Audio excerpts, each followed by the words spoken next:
You already write like Kendrick Lamar, but your brain is playing tricks on you. You see, right now, there's a voice in your head telling you that you're not good enough, that you need to learn more techniques, study more flows, and somehow become a completely different person before you can create quality music. That voice is lying to you. The truth is, you use Kendrick's most powerful writing techniques every single day. When you're texting your friends, arguing with your parents, or explaining something you're passionate about, you naturally deploy the exact same methods that made Kendrick a cultural icon. But the moment you sit down to write a rap, your brain flips a switch. Suddenly, you think you need to sound like someone else. You abandon all the natural rhythm, emotion, and authenticity that makes you interesting as a person, and you try to become this fake rapper version of yourself. Therefore, in today's episode of How to Rap, we're exposing the mental barriers that are hiding your natural abilities from you and showing you how to recognize the Kendrick-level skills you already possess. Now, before we begin, if you yourself are an up-and-coming artist who is not only curious about how to improve your writing skills as a rapper like Kendrick, but want to transition to a full-time professional career in rap, click the first link in the video description box below to get our 6-week Artist to Professional course that will have you learning in just 30 minutes a day how to become a full-time rapper. With that said, let's get you to the first lesson. First and foremost, let's break down lesson number 1. You think your life is too boring to rap about, and yet Kendrick made a whole album about going to counseling and won a Pulitzer. You see, we get it. You're sitting there thinking you need some crazy street stories to make it as a rapper. You think you gotta move weight, catch bodies, or at least have some wild tales from the trenches to be taken seriously. And yet that's the biggest lie in hip-hop right now. Kendrick Lamar, literally one of the greatest to ever touch a mic, made his most personal album yet, Mr. Morale and the Big Steppers, and it went straight to number 1. What was he rapping about? Therapy sessions, crying in his car, fighting with his girl about the same stupid stuff you probably argue about. Not all gang wars, not all drug deals, just real human stuff. Take Father Time, for example. Kendrick straight up raps, "Daddy issues kept me competitive, that's a fact." That's not some gangster bar. That's just a dude admitting his dad messed him up, and that's why he grinds so hard. You gotta think about that for a second. One of the hardest rappers alive made a whole song about how his daddy issues affect his relationships, and people ate it up. And on Reincarnated, from his latest album GNX, Kendrick literally has a conversation with God about his regular doubts and fears. Not about being the hardest in the streets, just about being a regular human with regular insecurities, talking to God about why life is so confusing. And you know what's crazy? You already have that same type of content in your life right now. That embarrassing thing that happened at school last week, that's bars waiting to be written. The way you felt when your best friend switched up on you, that's a whole verse right there. The realness test is simple. What actually makes you mad? What genuinely makes you sad? What are you low-key embarrassed about? Congratulations, you just found your Kendrick-level content. Here's the magic formula nobody tells you. Specific details plus real emotions equals fire writing. Want a perfect example? On ADHD, Kendrick rapped about self-medicating his problems. He didn't glorify it. He didn't make it sound cool. He just told the truth about using substances to deal with pain. Specific, real, relatable as hell. Here's what you need to do right now. Pick one real emotion you felt this week. Not some fake "I'm the hardest" emotion, like what actually happened in your real life. Then write 8 bars about just that feeling. Don't try to sound like a rapper, just explain what happened like you're texting your best friend about it. Your homework is even simpler. Write about 3 things. First, something that made you genuinely laugh this week. Maybe your friend did something stupid. Whatever it was, capture that exact moment. Second, something that actually pissed you off. Not fake anger for the gram, real anger. Maybe someone disrespected you. Write about that real fury.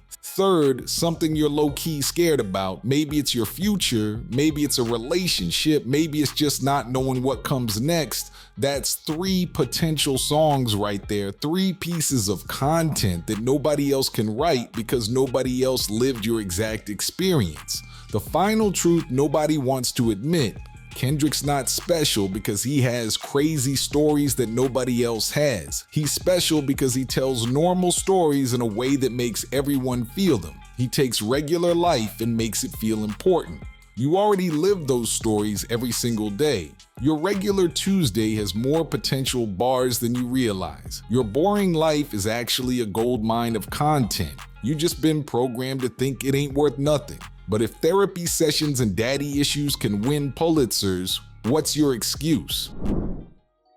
Furthermore, that bar where you couldn't find a rhyme and just said whatever popped up, that's a $100 million technique. I know that sounds crazy, but stick with me here. You know those moments when you're recording and you mess up the flow, when you stumble over a word or can't find the perfect rhyme so you just keep going? That's not a mistake. That's literally what separates Kendrick from every cookie cutter rapper out there. See, Kendrick doesn't rhyme every single line perfectly, and neither should you. Think about it like this. You know how in horror movies the scariest part isn't the jump scare? It's the quiet moment right before it. That's what Kendrick does with his rhymes. He sets up a pattern, breaks it, then comes back when you least expect it. Your brain expects the rhyme to land in a certain spot. When it doesn't, you lean in. You pay attention. You replay the song trying to figure out what just happened. And guess what? You already do this naturally when you're freestyling and mess up. You just think it's trash when it's actually advanced as hell. Here's another example that'll blow your mind. On TV Off from his latest album GNX, right in the middle of the track, the beat completely cuts out and Kendrick just screams, already iconically mustard, like literally just yells his producer's name. That's not perfection. It's not some carefully crafted bar. That's pure emotion breaking through the structure of the song, and it's one of the most talked about moments on the whole album. You know those moments when you're recording and you go, or wait, or change direction mid-bar? Most rappers would delete that immediately and start over. But what if you kept it sometimes? What if that stumble is exactly what makes you sound human instead of like every other rapper trying to sound perfect? Our brains are wired to love patterns, but here's the secret: we really love when patterns break. It's like when you're listening to a beat and it drops out before the bass comes back in. That silence makes the drop hit 10 times harder. Same thing with your rhymes, same thing with your flow. The imperfection is what creates the impact. Here's something you can practice right now. Take any 4-bar verse you already wrote, go to the 3rd bar and purposely don't rhyme. Instead of finding a word that fits the pattern, just say something real, something that actually matters to what you're talking about. Watch how different it hits. Watch how people actually lean in to listen instead of just nodding along to the pattern. I'm telling you, every time you mess up and think, damn, I gotta delete that, you might be throwing away the exact thing that would make people remember your verse forever. Kendrick became the biggest rapper in the world by being imperfect on purpose. He understood something most rappers never figure out. Perfection is boring. Real is what connects. Your mistakes aren't mistakes at all. They're your humanity showing through the music. They're the cracks where the light gets in. They're the difference between sounding like you're reading a script and sounding like you're speaking from your soul. Stop trying to be a perfect rapper. Start being a real one. That's where the magic lives. That voice note you just sent your friend most likely has the same flow pattern Kendrick used to win 5 Grammys. Believe it or not. We're dead serious. Pull up your messages right now and listen to the last voice note you sent when you were really trying to explain something. Notice how your voice naturally goes up and down, how you emphasize certain words without even thinking about it. That's literally the exact technique that made Not Like Us the song of the year. Here's the big secret nobody wants to tell you. When Kendrick wrote Not Like Us, the track that destroyed Drake and won Song of the Year, he didn't sit there trying to create some complex flow pattern. He didn't try to sound like a rapper. He just talked. Think I'm lying? Record yourself right now explaining why your favorite game is fire. Just talk naturally about why you love it. Now try to rap about the same thing using your rapper voice. Which one sounds more real? Which one would you actually believe if you heard it? This is the exact problem killing 90% of rappers right now. Y'all think there's some special rap voice you need to unlock.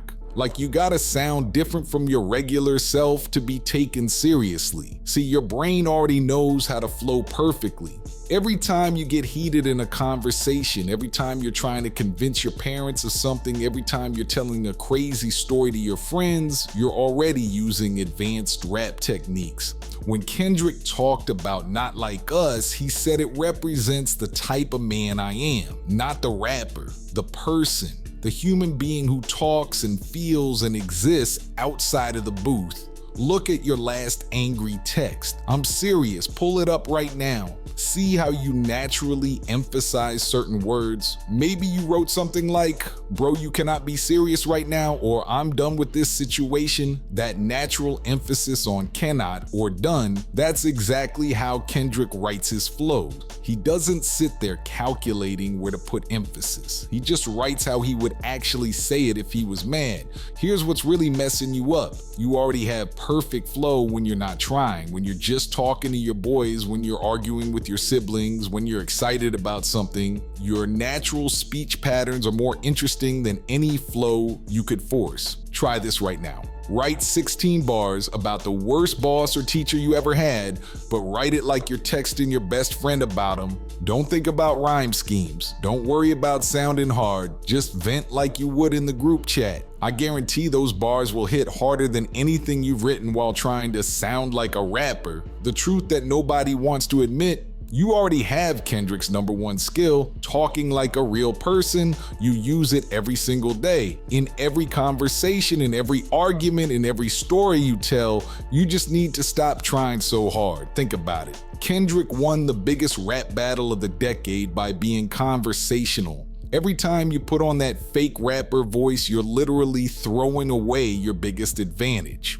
Your natural voice, your real emotions, your actual way of speaking, that's your superpower. You write like Kendrick every time you get in your feelings, every time you send a paragraph text at 2 a.m., every time you record a voice note explaining why you're pissed off. The only difference between you and Kendrick, he presses record, you press delete. Time to change that.